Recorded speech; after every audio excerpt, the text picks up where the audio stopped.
Have your attention, please. I hope everyone had a nice 10th and New Year's Eve. Make sure all your electronic devices are turned off or silent with your cell phones. If you must answer your cell phone, please step outside. If you must talk to your neighbor, please step outside. Children, thank you.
Everybody have an agenda? Everybody need an agenda?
Call this meeting to order. Today is Thursday, January the 9th, 2014, 7 p.m. Our invocation this evening will be by Reverend Francisco Briones of the ABCS Methodist Church. Everyone, please stand.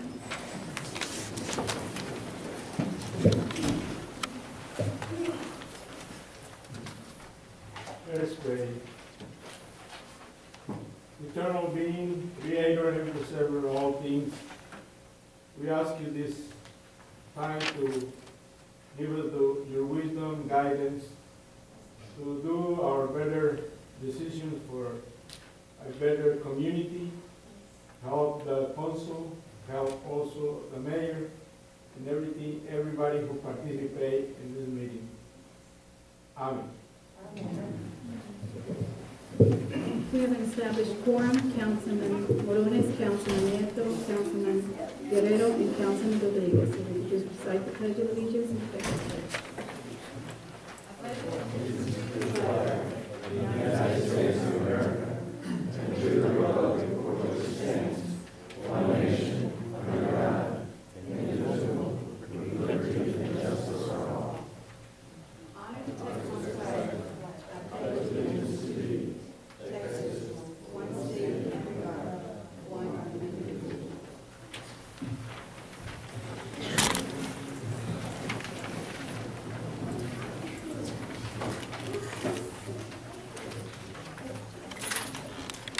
This time I'd like to ask if we have any citizens' comments.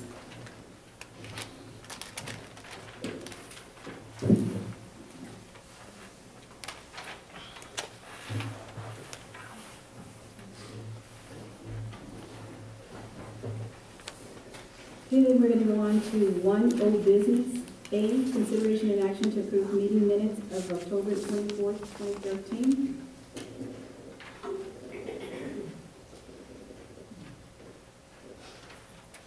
I'd like to make a change on that.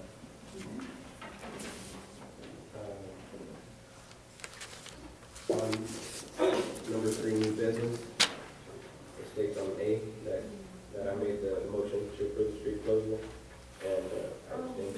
Yeah.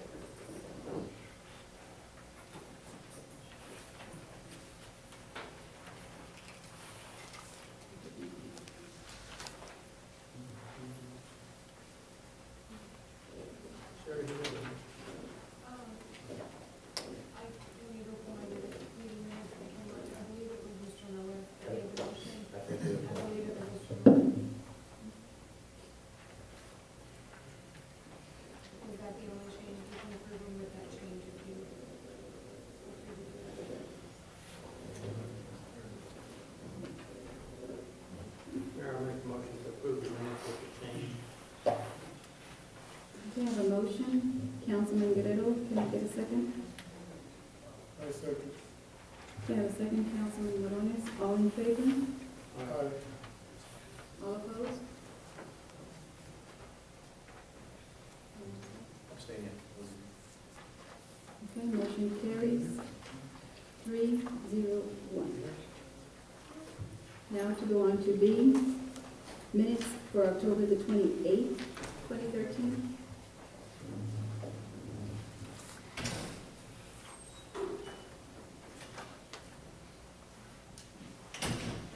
Make a motion to approve the minutes for October 28th, 2013. We have a motion, Councilman Morones. May I have a second? I'll second. Second, Councilman Guerrero, all in favor? Aye. All opposed? Okay, motion carries 3-0-1. Now the minutes for November the 14th, 2013, and we have 2 meetings on that day.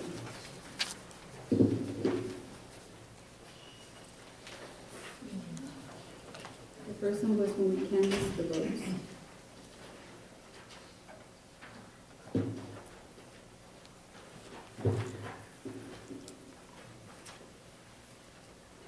I move that we approve the minutes from the November 14th meeting. Okay, a motion by Councilman Guerrero, can I have a second? I'll second. Second by Councilman Rodriguez, all in favor? Aye. All opposed? Motion carries 4-0. On to D, consideration and action to approve, well, sorry, we have 2 of them. I need a motion on the second reading. Make a motion to approve the November 14th, 2013 second reading. Okay, I have a motion by Councilman Morones, can I have a second? I'll second. Thank you. second by Councilman Rodriguez. All in favor? Motion carries. All opposed? None. Motion carries 4-0 also. Now we'll go on to the last minutes for November the 21st.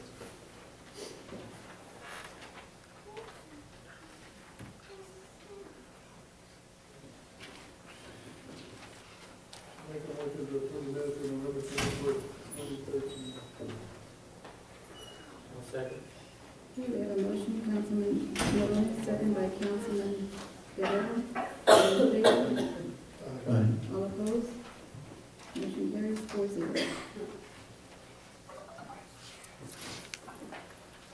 Now we're going to go on to item 2, presentation and discussion. We're going to start with the Employee Awards recognition for 2013. Ms. Turner and Ms. Pollard.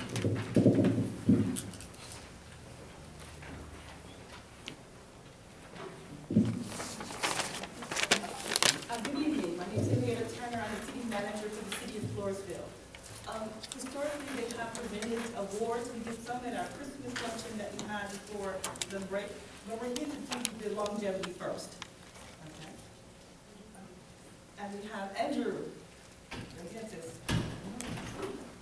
Ah, okay. You look different. Congratulations, Andrew.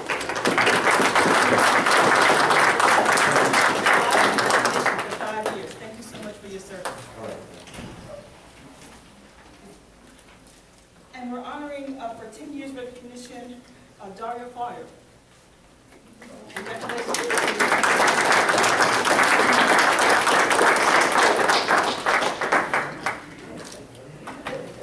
Wash my hands.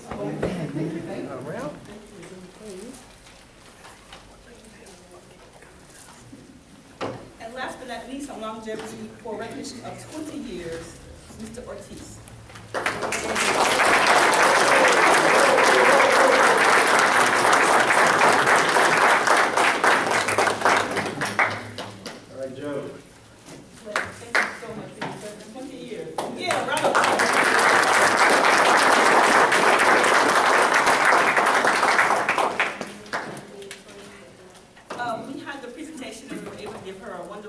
Certificate, but we wanted to get it all engraved. The Employee of the Year, our wonderful judge, Judge.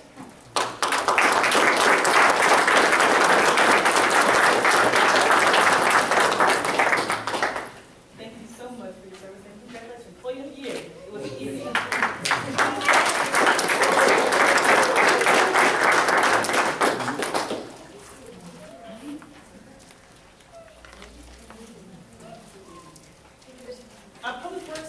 Director is retiring actually this year.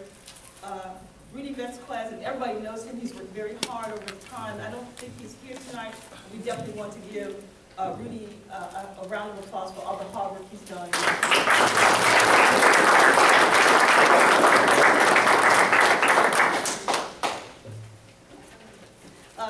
Larry Casanova, I know he worked in the department. He's quite the video fan. And he has a 9-year recognition, and we want to definitely honor him. In reference to tonight, he's not here either, but we want to definitely let everybody know that we're going to miss Larry. He was quite the character. I learned that in the short time I've been here. We want to thank you, Mr. Larry Casanova.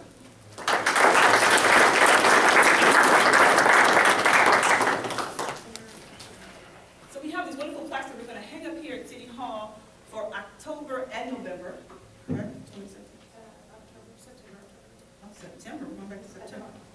So we have Monica is also Cordova. She is the Employee of the Month for September 2013, and because we had interim city managers, we're saving them all up for once. And Monica, I can vote for her twice. She's wonderful. That takes care. We complete this plaque, so now it's all done. It's like fill in the blanks. So we filled in all the blanks here. So we're going to move on to our next plaque. For Employee of the Month. Of course, Larry Casanova, I told you he was quite the character. For October 2013, he is Employee of the Month. And last but not least, one of the hardest working people, I know the mayor can attest to that, is Alex, our Parks Director. He worked very, very hard on any project that you give him and then some. So let's give Alex a hand.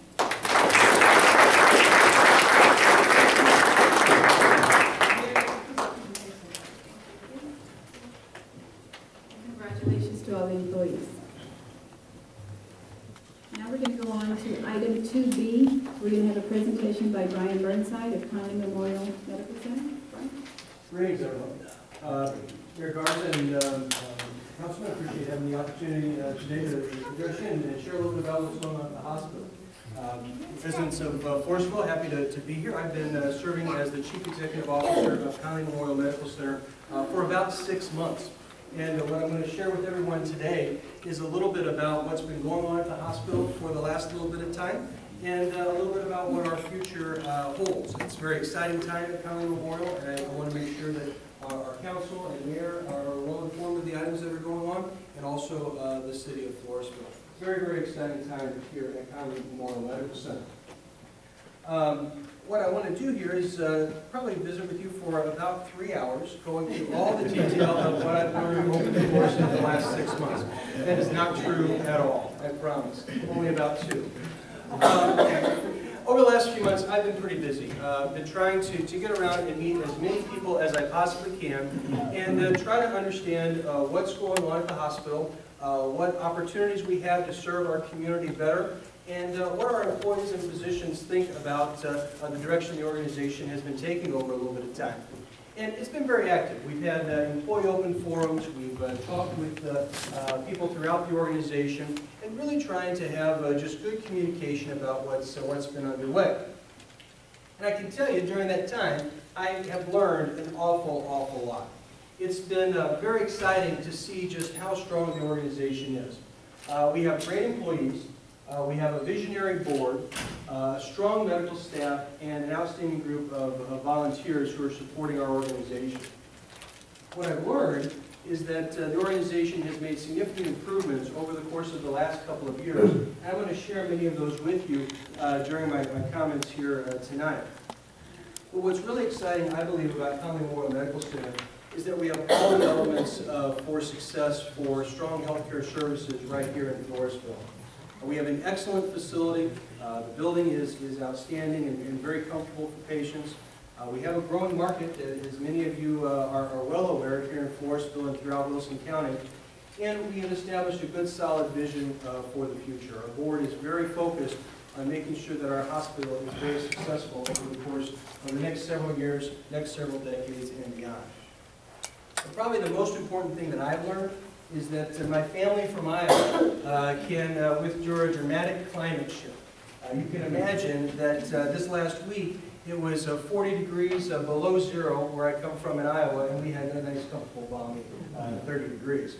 But my family's enjoyed coming to Wilson County, and I've appreciated the warm welcome that my wife Natalie and my 3 kids have had over the course of the last few months. But what I want to share with everybody is what's been going on at the hospital over the last little bit of time.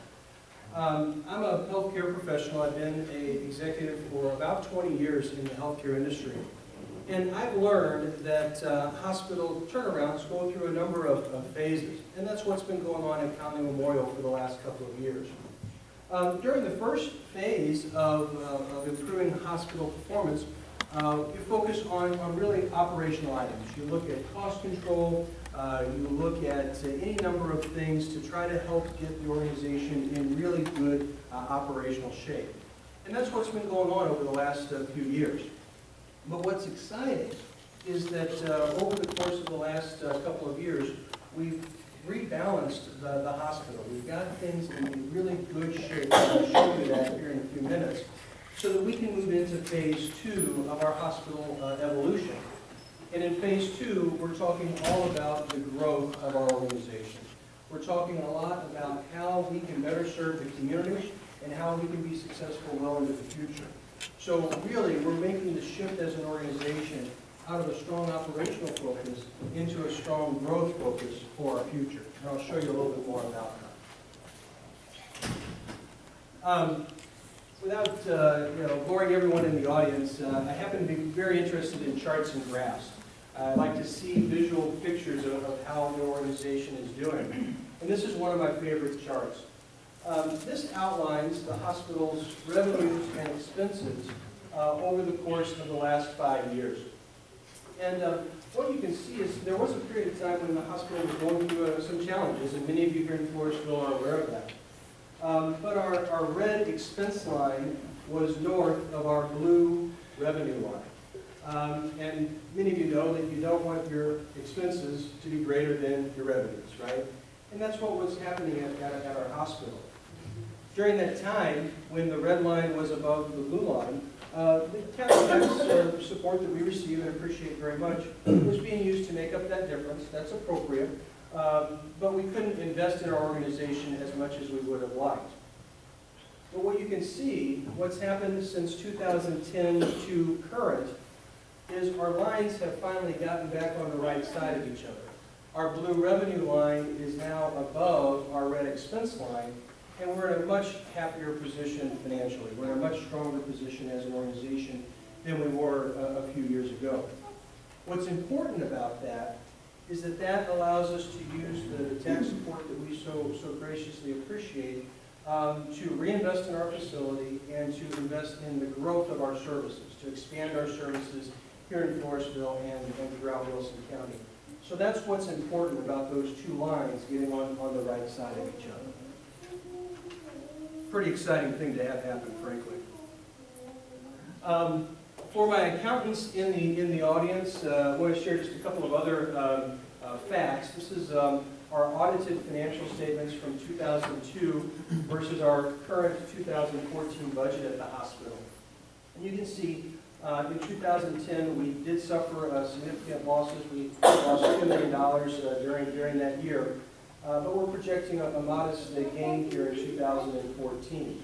So our profitability as an organization has improved. But what I really want the council to know is that the overall financial health of the organization has improved quite substantially. If you look at the line net assets, at the period of 2010, the hospital had net assets of about $5.8 million.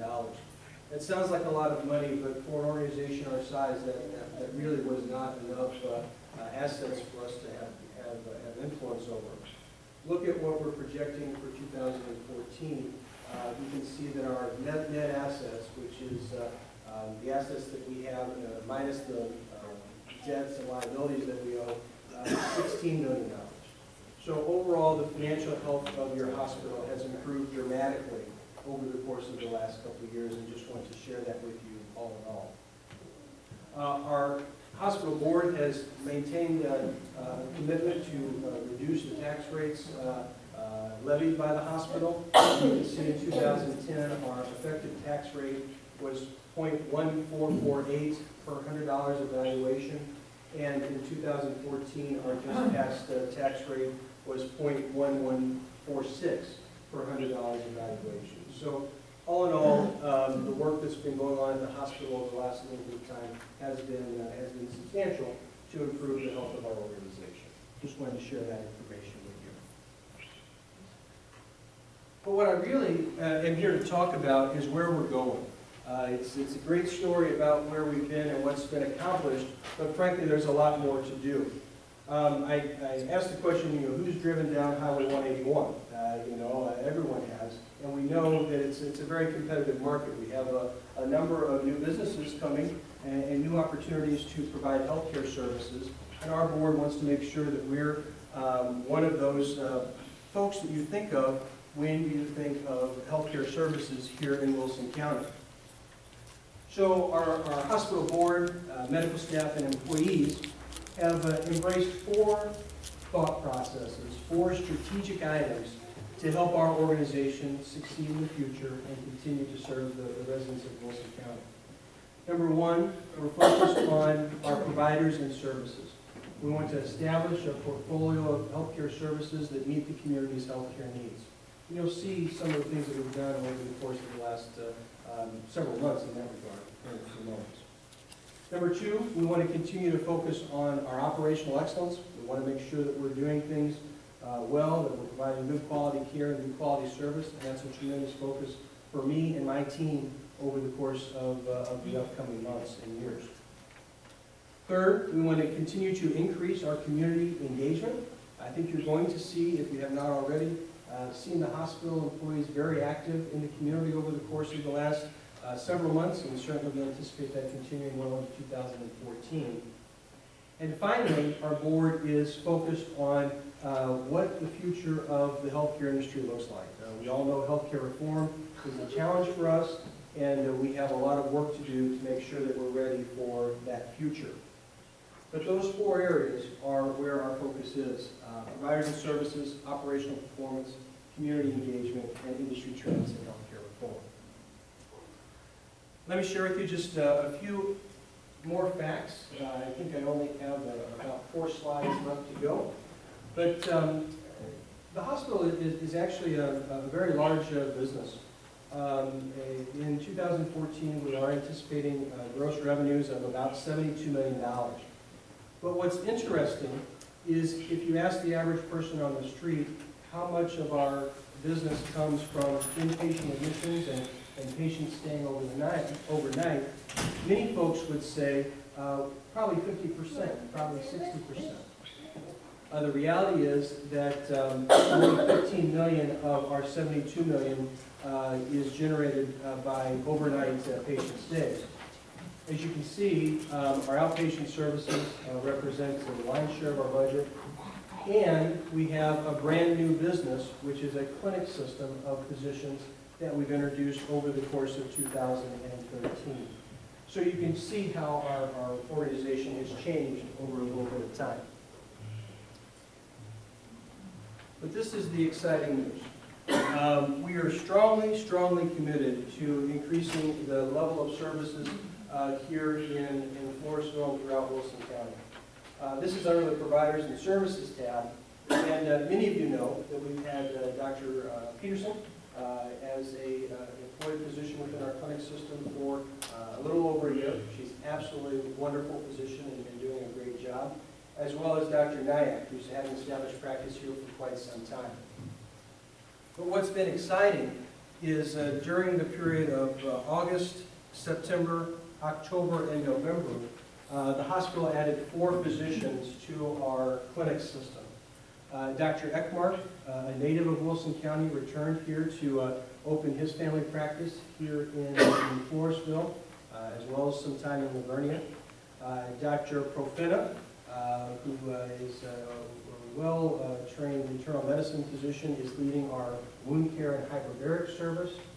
And then here in November and December, Dr. Faulkner, an ENT surgeon, has joined our team, and Dr. Hassan, a gastroenterologist, has joined our team. So what I'm wanting to share with the council and the mayor tonight is that the health of our health system is improving, it is growing. We're bringing new doctors and new services to the community. I want to share that with you. As an example of how many more Wilson County residents we're serving, this graph illustrates the number of patient visits our clinic system saw during the year of 2012. You can see month by month the number of patient visits that we saw, about 400 a month in our clinic system. But with the addition of our new physicians and the practice development that's taking place, we are projecting that by the end of this year, we're going to be seeing about 1,800 Wilson County residents a month within our clinic system. So that's a real indication of how our services are growing and trying to meet the healthcare needs of our community. This, to me, is a very, very exciting graph for our organization and community.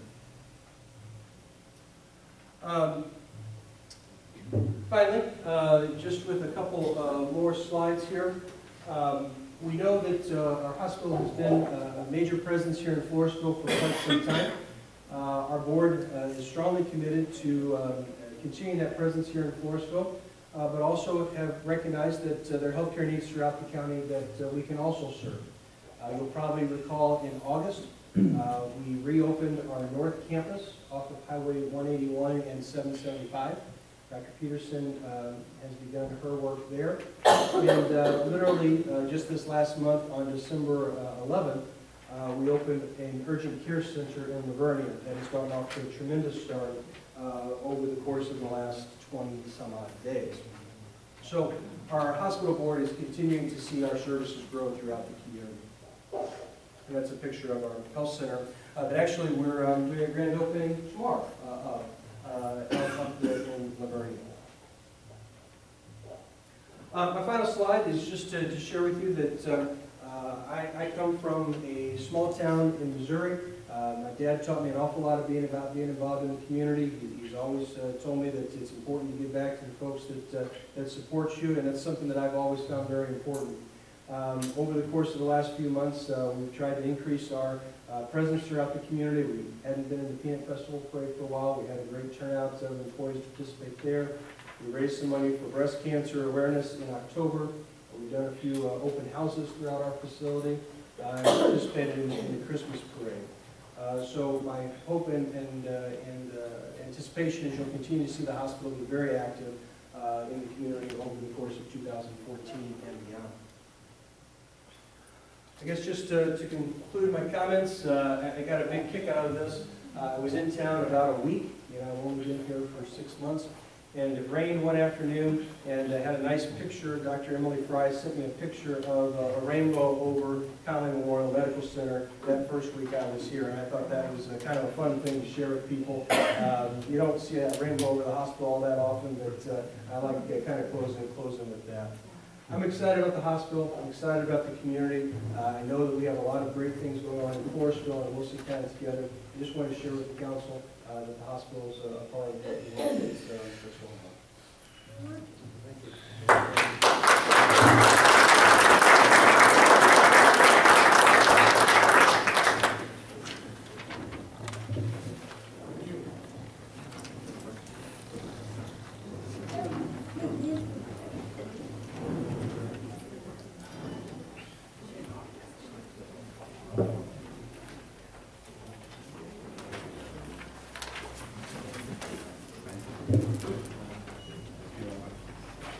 Now we're going to go on to item 2C, Committee to Review Charter for Updates. Mr. Rosenberg.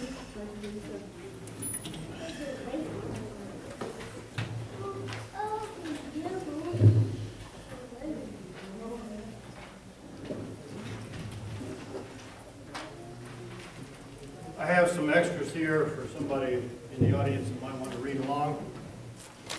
Will? Happy New Year. Thank you. Madam Mayor, members of the council, you should have copies of my talking points here. I would ask you to look at the second page and let me summarize what we're talking about. The city charter provides, your agenda item talks about a committee. If you look at your agenda real quick, it talks about a committee that's appointed. And there's basically two ways to go. The last part of the easy way to distinguish is the amendment to the existing charter can have advisors to the city council or a committee that can propose changes to the existing charter. That's a committee that would be appointed by the council, bring their report back to the council, and the council would decide whether you want to go forward and adopt, amend, reject, or do nothing. And that's strictly a committee, okay? And that's in the charter as a mechanism for making changes to the existing city charter. The other approach is the commission. And the commission is a little different process. It's generally, a commission process contemplates a wholesale change to the charter, or where you're taking the charter and saying, we really want to get rid of this whole beast and start again. It doesn't have to be that way, but the statutory framework contemplates it is taking what you have and getting rid of it and starting again. Let me back up a minute then and talk about what a Charter Review Commission could do if you look with me at the front page. Section 1312 of the Charter does provide for the City Council to call for an election to create a Charter Review Commission of 15 citizens. And this is pursuant to the local government code. Your charter tracks it, where the entirety of the charter is to be reviewed and a new charter put in place to completely replace the existing charter. And I've bolded that and underscored that so you know what's involved in that. And this commission would draft a new charter, and once the charter is drafted, it would go directly to the voters. Members of the Charter Review Commission must be citizens of the city of Floresville. I want to take this moment to distinguish, if you appointed a if you appointed a committee, the committee could be a resident of Floresville, could be a resident of Livonia, could be a resident of the county, could be a professor from UTSA, could be whoever you wish to put on the committee. So you determine the sideboard on what requirements you want to have for committee members if they're going to report back to you. And since they're reporting back to you, you ultimately have the ultimate say about what goes to the voters to be voted upon. Now, on item 4 there, all persons seeking to be elected to the Charter Review Commission would be placed on the ballot. This is the balloting process. And the 15 with the most votes would be automatically appointed. And then B, the Charter Committee allows amendments to be submitted by the City Council directly. And then in order to assist in this matter, the City Council may appoint a committee to bring recommendations back to the Council. As with the Budget Committee and other committees formed by the Council, these are not granted any authority, merely provide a recommendation. And I think I've covered the residency requirements under small Roman 3. And any proposed amendments would still require review and passage by the Council if you use the committee process. Behind the 2 pages of summary, in the little package you have, is the local government code so that you have the backup. And at the section there, which is in the yellow here, called Selection of Charter Commission, it says the governing body of the municipality may, by an ordinance adopted by at least a 2/3 vote of its membership, order an election by the voters of the municipality on the question. And the question would be, shall a commission be chosen to frame a new charter? And since that's the ballot question, it pretty much presupposes you're going to ditch the charter, although obviously you could have the new charter proposal include parts of the old one. But just the language itself is suggestive in the fact that you want to start from a clean bill.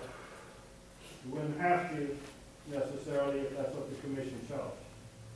And then if you follow through what we've got down here under C, the ballot at the election on the question prescribed by what we just talked about, will also provide for the election from the municipality at large and the charter commission to draft a charter if the majority of the qualified voters voting on the question to choose a charter commission to approve the question. So those are really the 2 processes. If you go down to section 9.003, it says the charter prepared by the charter commission shall be submitted to qualified voters of the municipality at an election to be held on the first authorized uniform election date, and in your case, that's November because of the way you've chosen to have your elections, and be provided in sufficient time to comply with other requirements of law that occur after the 40th day as this is provided. I think I should open for questions, but the 2 processes are quite different. One is a bit more informal, which is you appoint a committee, you look at the committee's recommendations, you agree or disagree, and then you submit for a vote. The other process is you go to the voters and say, would you like to appoint a new charter? And if so, you pick the top 15, and then they go to work and draft you an entirely new document. Questions? Nothing can be done during the special election coming up? No. We have to set schedule for the November election. And, okay, so you schedule something on the special election, but, or it has to be scheduled on the November? Okay. So technically, the charter review can take up to a year? Yeah. Yes, and that's. It will take a year? It could take a year easily. And, Because you'd be putting the question to the voters in November, shall we have a new charter, a commission, and then they'd have to come back with their proposal. But if they elected to do a committee, and between now and November, they passed amendments that they wanted to see on the ballot, it could be voted on in November. As long as we got As long to as you, it's a committee, right. as long as the council's review whatever changes they want to make, get to you early enough to get on the ballot. Correct. That was your question about the November, right? If it could. So, I mean, they're two pretty different processes. Correct. And this can also omit the charter as well? How do you mean amend? Well, previously we didn't have a charter. So, I mean, you could basically not have a city charter? Well, as a home rule city, you've got to have a charter. That presupposes that you have a charter. That's the whole idea behind home rule. Okay. And the theory behind home rule is you pick the charter or the community picks the charter. And I don't remember exactly how many times it was, but I think we had 3 votes previously to go from a non-home rule to a home rule city. And it was the 3rd time before it passed. And at that point, you got the beginnings of the charter, and then you amended the last time in 2009. All right, somebody may historically have a better memory than I do, but that's what I see in the footnotes to your charter. Now, is there a max as to how many people can serve on the committee, in the committees that are, of No, I mean, that's your, course, you don't want too many people to do. I mean, I would kind of contemplate that you'd probably have somebody for each council member, but you could have 2 apiece, 3 apiece, whatever you want. But I think you've got problems with committees that are too large that become pretty unwieldy.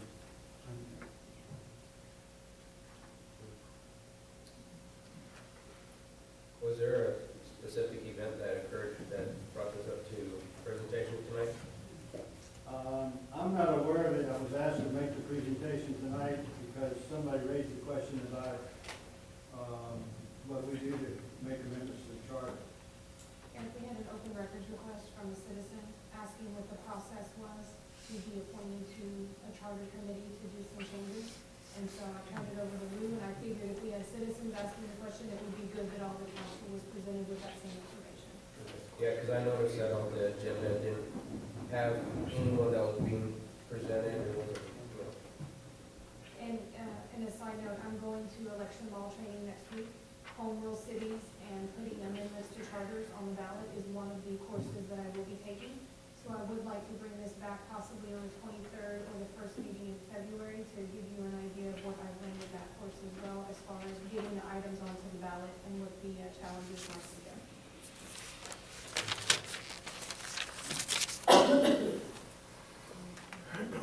Any other questions? Thank you, Madam Mayor. Can we ask questions from over here? Just point of information, where we ask for questions. Yes. You go sign in real quick. I just have several questions. Did I understand you correctly? I don't have a copy of what you're talking about. Well, I can't read it that way. So, we're talking a commission and a committee or versus a committee? One or the other. One or the other. And why the difference in membership requirements? For example, you said a commission requires only residents or allows only residents to be part of the That's what your charter says. That's what our charter says. Right. And the committee can allow other than Yes, your residents. charter doesn't have a restriction on the committee. Okay. But can you give me some rationale why the difference in your opinion? In my opinion, Yes. is it gives the council some options on maybe picking some people outside the city with some other ideas, but it's not in the local government code like the other is. The other one's in the local government code with that restriction. Because I really believe that there should be no difference. You know, the committee or the commission, whatever they come up with, should be essentially the same kind of thing. Maybe not in scope, but in intent it should be. It applies only to the citizens or the residents of Floresville. I think that's a simple issue. The council just says, I'm going to pick people from Floresville. Well, I know, and I'm kind of talking to the council here. Okay. In other words, I've always believed that anything, either organization or just simply presentations over here that are only directly involving or apply to the residents of Floresville should allow only those affected by any actions coming out to be able to input. to that particular document or process. And I I'm speaking to the council. generally agree with you. There are times when you want somebody out of town, No, maybe I an understand expert or that. whatever, but I think this is a proper inquiry. But it would seem to me that if there's a prescription here on a commission, which is a more elaborate process to only keep it to residents, a lesser process, I think, which should have the same requirements. I'm talking to the council. That's my comment. Yes, sir? My question is slightly different from Mr. Gonzalez's, in that before a choice is made, can there be a preliminary evaluation as to whether we need a commission or a committee? To throw out the baby with the bathwater is kind of critical, as opposed to getting a committee to make recommendations. Are you asking me? I'm asking you if it's necessary to have a preliminary evaluation before we embark on one or the other. Well, Where would this come from? I mean, this evaluation, where would this evaluation To come from? determine whether there's enough changes needed to have a new charter. You're saying that the council should have a workshop and talk about this issue before we, Anything that you recommend would help to make that determination. And receive comments from the citizens or put some information out for them to come back to you.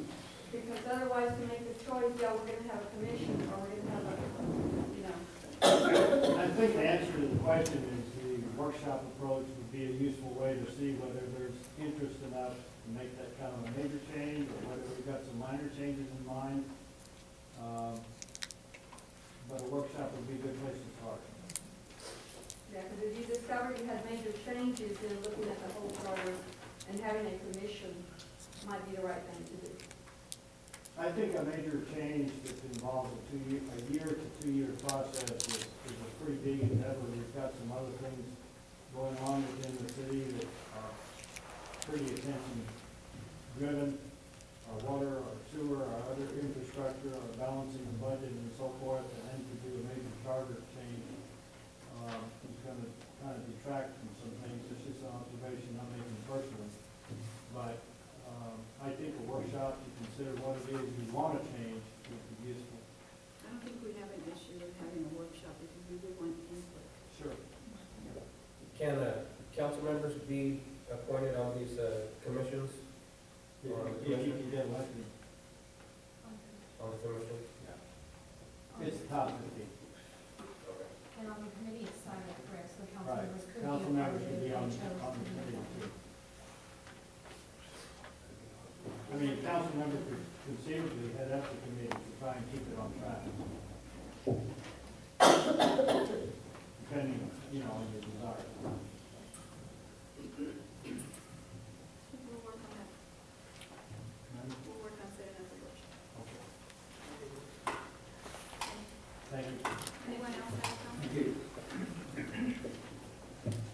Greg, do you want to take this home and read this, please? Yes, please. Could put it in his bill. I'd like to ask a question. I can listen, but not. I'd like to ask a question. Yes, sir. Mayor, we have someone. You said that a citizen brought this to the forefront. Who was the citizen? This lady right here, on the front pew. He asked the question, who actually brought this to the floor?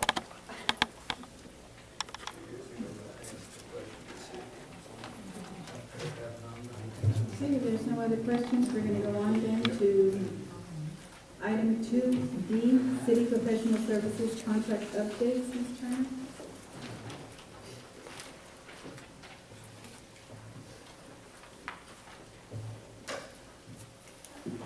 Thank you, Mayor and Council. I didn't have an opportunity to prepare an official report due to the timing of the meeting. I met with our local council, Mr. Rosenbaum. We met to go forward with the USDA grant application. We were able to do that on Wednesday, I believe, that's right there, Chair, Wednesday. We attended with myself, Andrew, and our city engineer, Mr. Heiner, to talk about the application itself. According to Ms. Davis Soto, that the preliminary application has been completed. However, we have not done any that, I believe, in over 2 years. The funding is there. We need to pick it up and go forward. It's going to go along with what you all have voted reference to our water and sewer modeling project, along with reference to what we're going to do for projections. So we're going to start that process, and I want to bring it to your attention because part of that process, you have to vote on who's going to be your engineer for that project, as well as, and there's federal forms, there's even ordinances that you have to approve. We want to start that process. And I spoke with the staff, and I haven't heard anything different from you about the direction for that, but we need to move forward with the application for direction on who you are selecting for your attorney for that process, as well as who you're selecting for your engineer.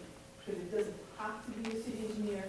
I would strongly recommend that it is your city engineer so that we don't have to reinvent the wheel, and who was in this process earlier. A lot of that heavy lifting has to be by your engineer, and you also have to search out and select bond counsel as part of this process. As we start this process, it can be anywhere from 9 to 18 months, depending on approvals, for us to get through this application process. As a reminder, it is a 40-year loan that has to be supported and paid for by your utility water bill. It cannot be paid for by the general fund. You had a water study some time ago and you approved the water rate increases. That has to be part of the process moving forward to prove that you are able to repay this 40-year loan back. Very low interest rate, but it does have to be paid back. There is no grant component of it at this time. So I'm looking for direction as to your selection for attorney for that, as well as your engineer. It can be a special attorney because I believe they're just to review documents near the end of the closing, and they have a cap of about $3,500 worth of fees. I will be bringing forward to you, not next meeting, but early February, for approval of these components, as well as permission to start to proceed for them so that we can actually get reimbursed at the end for our legal fees as well as our engineering fees. Do you have any questions on